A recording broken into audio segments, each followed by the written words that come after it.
தூய கிரகோரி. இவர் சின்ன ஆசியாவில் கப்பதோக்கியா என்னும் ஊரில் 329ஆம் ஆண்டில் பிறந்தார். இவருடைய தந்தையும் தாயும் புனிதராக போற்றப்படுகிறார்கள். இவருடைய சகோதரரும் சகோதரியும் புனிதர்கள் பட்டியலில் இடம்பெற்றுள்ளார்கள். ஏதென்ஸ் நகர் சென்று கல்வி பயின்றபோது தூய பெசிலியாரை நண்பராக கொண்டார். இருவரும் வாழ்க்கை படகில் ஒன்றாக பயணித்து துறவறம் பூண்டார்கள். கடவுளை பற்றி தியானிப்பதிலும் ஜெபம் செய்வதிலும் பேராவல் கொண்டிருந்தார். தாழ்ச்சி நிறைந்த இவர் குருப்பட்டம் பெற விரும்பவில்லை. இவரின் தந்தை கண்டிப்பாக குருவாக வேண்டும் என்று இவரை கட்டாயப்படுத்தினார். ஆனால் இவர் தந்தையின் கட்டாயத்தை மறுத்து மீண்டும் ஏதென்ஸ் சென்றார். ஆனால் இறுதியில் குருத்துவ பணிக்கு தனது பணி தேவை என்று முடிவு செய்து குருவாக வேண்டும் என்று முடிவெடுத்து வீடு திரும்பினார். இவர் பின்னர் கான்ஸ்டாண்டினோபிள் நகர ஆயராக்கப்பட்டார். கிரகோரி நாஜின்ஜன் புனிதராக முன்குறிக்கப்பட்டவர். புனிதர்கள் சரித்திர புத்தகத்தில் இவரது தந்தை, தாய், சகோதரர், சகோதரி இவர்களின் பெயர் பொறிக்கப்பட்டிருக்கிறது.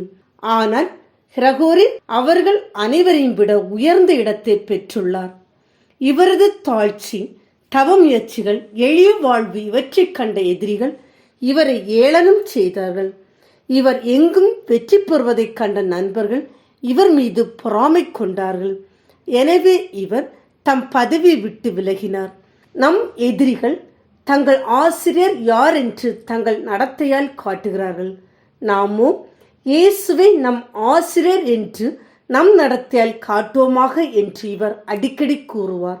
ஏரனிசம் எனும் கிறிஸ்து கடவுள் மறுப்பு கொள்கையை வன்மையாக எதிர்த்ததோடு மட்டுமல்லாமல் தமத்திருத்துவ போதனையை தீவிரமாக போதித்தார். தமது ஆயர் பதவியை துறந்து நாசியான்சன் நகர் வந்து ஆழ்நிலை தியானத்தில் தம் பிற்கால வாழ்வை கழித்தார். கிறிஸ்து இயேசுவின் கடவுள் தன்மையை மறுத்த மற்றும் அதற்கு எதிரான அனைத்து காரணிகளையும் கிரகோரி தனது செயற்பாட்டால் அகற்றி தூய்மைப்படுத்தினார். இந்த நேரத்தில் பேசில் செசரியாவின் பேராயர் ஆனார் மற்றும் சாசிமாவிற்கு கிரகோரிய ஆயராக நியமிப்பதாக இவர் பெயரை அறிவித்தார். ஆனால் கிரகோரி மறுத்துவிட்டார்.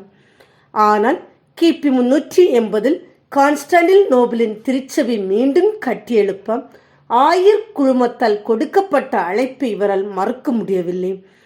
கத்தோலிக்க அரசர் தியோலோசியஸ் ஆரியர்களை நீக்கிவிட்டு கிரகோரிய ஆயராக நியமிக்கும் அளவிற்கு மூவரு இறைவன் கொள்கையை வலியுறுத்தினார். ஆனால் தப்பறை கொள்கையுடையோர் இவருக்கு எதிராக திட்டம் தீட்டினார்.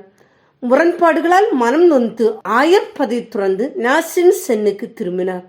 அங்கே தனிமேல் தனது இறுதி வாழ்வை கழித்தார். 390 இறைவனில் மரித்தார்.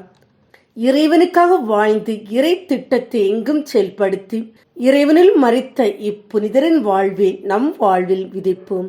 அதன் வழியாக இறைவனின் இறை ஆசி நிறைவாய் பெறுவோம்.